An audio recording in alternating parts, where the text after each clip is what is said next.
গন্তব্য ভিন্ন হলেও উদ্দেশ্য এক, পরিবারের সঙ্গে ঈদ উদযাপনে বাড়ি ফেরার অপেক্ষায় সবাই। ঈদযাত্রার তৃতীয় দিনে রেলপথের যাত্রীদের চোখে মুখে ছিল স্বস্তির ছাপ। কোনো শিডিউল বিপর্যয় ছাড়াই কমলাপুর রেলওয়ে স্টেশন থেকে ছেড়ে গেছে সবকটি ট্রেন। ভোগান্তিবিহীন আনন্দের ঈদযাত্রায় খুশি যাত্রীরা। এরকম ভিড় তো সবসময় থাকে স্বাভাবিক, যেন ভোগান্তির সেবা কোনো হয়নি আর কি।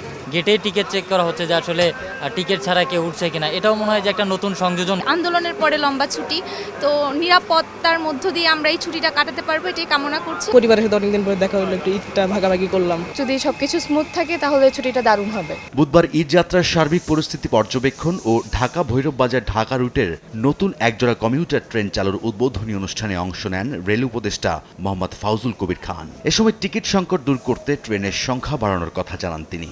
আমরা যদি ট্রেনের ফ্রিকোয়েন্সি বাড়াতে না পারি তাহলে তো এই যে বললাম যে 6 জনের মধ্যে একজন পাবেন, আপনি যে টিকিট পাচ্ছেন না এটার মূল কারণ হচ্ছে এটা যে আমাদের ট্রেনের সংখ্যা কম, আসন সংখ্যা কম, সেই জন্য তো আমরা এইটা বাড়ানোর চেষ্টা করি। এদিকে রেলপথে স্বস্তি থাকলেও যাত্রী চাপ বেড়েছে সড়ক পথে। অন্যান্য দিনের তুলনায় বাস কাউন্টারগুলোতে ভিড় বেড়েছে। শেষ মুহূর্তে ঝামেলা এড়াতে অনেকে আগে ভাগে রাজধানী ছাড়াই চাপ অনেকটা কম বলে দাবি পরিবহন সংশ্লিষ্টদের। অন্যান্য ভারত থেকে এবার যাত্রীর অনেক চাপ কম, আগে থেকে একটু কমছে ভাই, কিন্তু একটু রাস্তায় জ্যাম বেশি ভাই। বাড়তি ভাড়া আদায় ঠেকাতে টিকিট কাউন্টারগুলোতে অভিযান চালিয়েছে বিআরটি এর ভ্রাম্যমাণ আদালত। এ সময় ত্রুটিপূর্ণ ভাড়ার তালিকার বিষয়ে কয়েকটি কোম্পানিকে সতর্ক করা হয়। রাইদুল ইসলাম শুভ, সময় সংবাদ, ঢাকা।